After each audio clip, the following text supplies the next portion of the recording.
Nerdrotic.com. The Rings of Power Comic-Con trailer makes fan complaints look stupid. The Lord of the Rings, The Rings of Power's San Diego Comic-Con trailer proves that a lot of the criticism aimed at the show doesn't make sense. Who is calling out the fandom in such a way? Is it a Tolkien professor? Is it a Tolkien expert? Is it a Tolkien superfan? No, it's an eternal student named Marcelo who writes for Screen Rant, and I'd like to thank him for writing this low-hanging fruit that I'm gonna pick, and we'll get into his credentials in just a moment. But first, I need to acknowledge something. You guys are brilliant. We just passed 500,000 subscribers. You have been abused, besmirched, minimized, dehumanized, demonized, unpersoned, slandered, libeled, and underestimated at every turn, and you have stood strong. And I'm just happy to be one of the channels that you guys subscribe to in this growing fellowship, and for that, I am forever grateful. Now, I did go to San Diego this past weekend. Unfortunately, I didn't spend a single second inside the con because I got sick, but it doesn't matter. You're actually in a better position to see what's going on if you're not there. And this was Amazon's big play. They spent the most money there, and yeah, some might argue that they outshined the MCU, which abruptly ended Phase 4 and announced a boring Phase 5 and 6 with some underwhelming trailers. Warner Brothers wasn't there at all, except for one trailer that I do think was much better. But first, let's get to the Comic-Con trailer. You know, the one that makes all the fan complaints stupid, according to Marcelo Latte, the eternal student. And if you don't believe me, just look at his bio. The boy's an eternal student. Again, I'm not going to read this whole thing. He has been a student and a tutor. He has lived in 3 different cities, all to pursue the best education he could have. He still has some work to do. Although his chosen field was structural engineering, maybe, there is nothing Marcelo likes better than writing about the things he loves. This includes Marvel and DC superheroes, non-linear movies, Fast and Furious cars, and a galaxy far, far away. No mention of Tolkien. Now, before I read this incredibly bad title again, I would just like to point out that the word rings is in it twice. Unfortunately, and yes, we're going to start out with a spoiler, there is no rings in Season 1 of The Rings of Power, and I'm not kidding.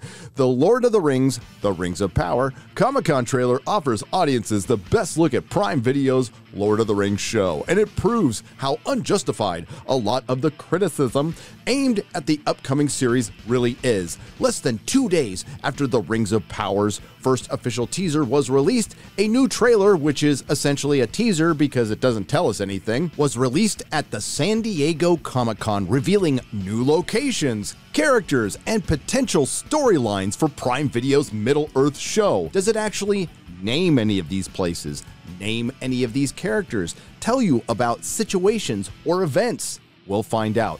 Despite the exciting previously released teasers and promotional pictures, there was still a portion of the audience, just a small, tiny portion, who believed Amazon's The Rings of Power was not being truthful to Tolkien's vision, a complaint that the newest Rings of Power trailer puts to rest. Does it now? Currently, at time of recording, there are 243,000 dislikes on a trailer with 10,658,077 views with only 74,000 likes. Those are verifiable, by the way, and extremely low with something with that many views, proving that they are paying for them via embedded video, which is a long-standing practice that generally doesn't generate a lot of interaction. I digress.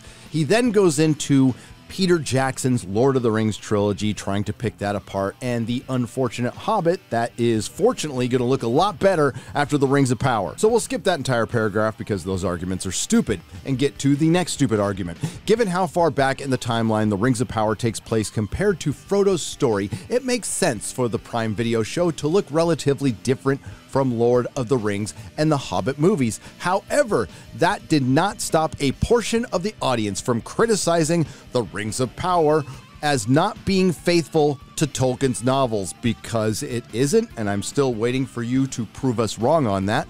But a significant part of those criticisms were not just about the visuals and the story. The Rings of Power has been targeted with complaints about its diverse cast and its LGBTQ+ representation.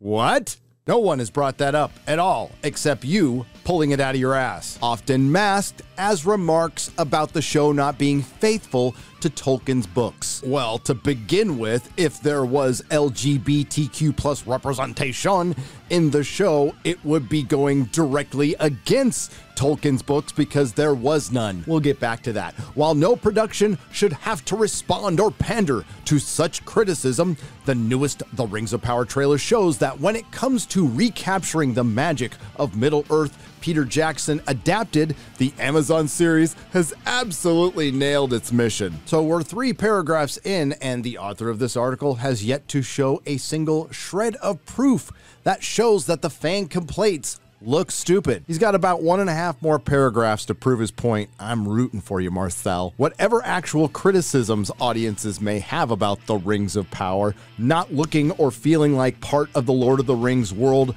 from the movies. Wait, whoa, we weren't arguing about the movies. You weren't making an argument about the movies. Earlier on in the article, you said that did not stop a portion of the audience from criticizing the Rings of Power as not being faithful to Tolkien's novels. Bad enough that you're strawmanning, now you're changing your argument towards the end, but don't worry, I have a rebuttal. We'll read that one more time. Whatever actual criticism audiences may have about the Rings of Power not looking or feeling like a part of the Lord of the Rings world from the movies or novels should now be eased with the Comic-Con trailer, despite the significant timeline differences and other pesky details like Tolkien's characters who never met, timelines being completely destroyed, lore being completely destroyed, original Tolkien characters being left out or killed off to make way for original characters, sacrificing Tolkien's themes for modernity, but I'm getting ahead of myself. Even if the production and creative teams are different, obviously every adaptation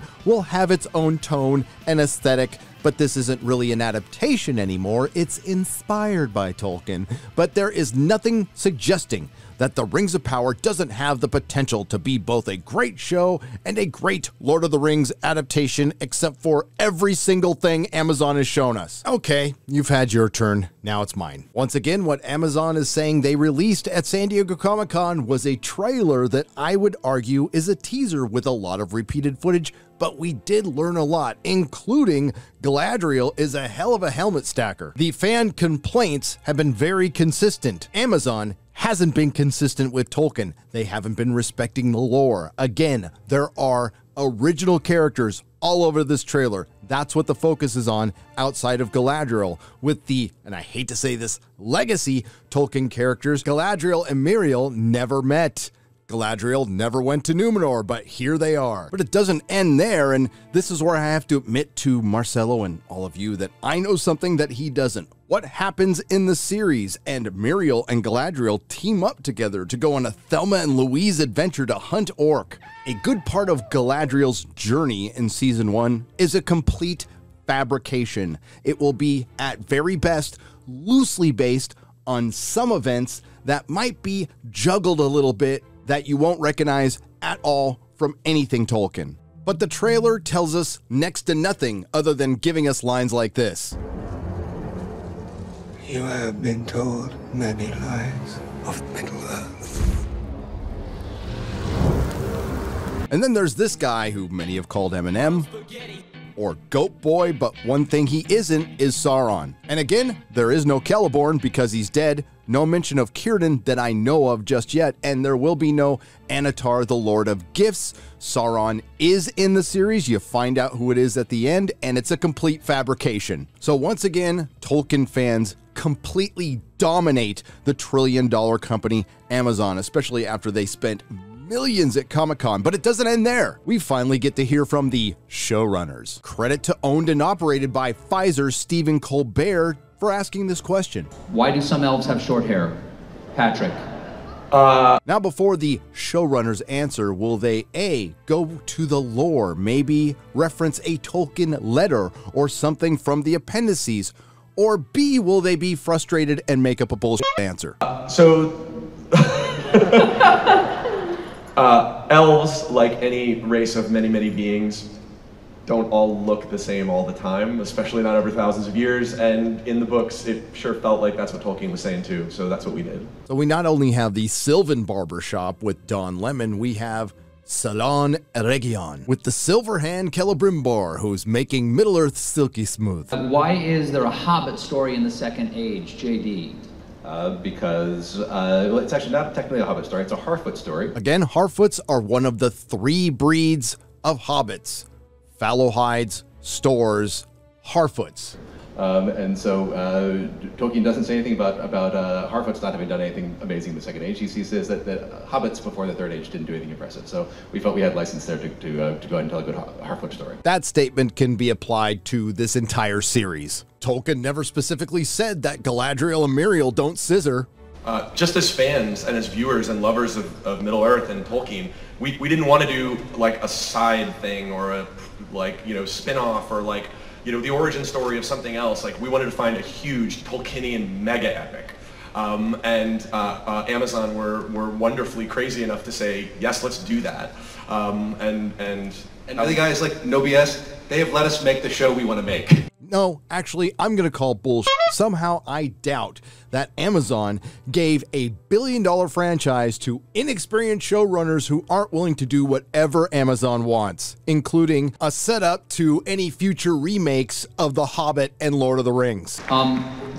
There are characters played by actors who will be out here in just a moment who are not canonical to Tolkien. Okay, and that must be one of the greatest challenges. How do you fill out that world with characters that are implied, they're implied cultures that you're drawing from, but they're not necessarily described to the depth that you're going to represent them. See how quickly it went from non-canonical to implied? There is nothing implied about Don Lemon and Bronwyn's Guess Who's Coming to Second Breakfast storyline. There is nothing implied about Warrior Galadriel going out and slaying orcs. What guidance did you take for those characters' creations?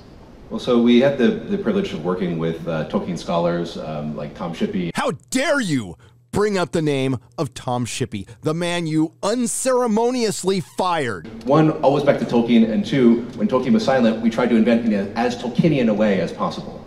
Go back to the book, go back to the book, go back to the book. We're going to make up and tell you we went back to the book. So ultimately, we heard the same thing we've been hearing from the showrunners in all the previous articles, damn near word for word. Almost like it was scripted, which it was, erroneously. Sophia, you have the honor of playing the first ever female dwarf depicted on screen.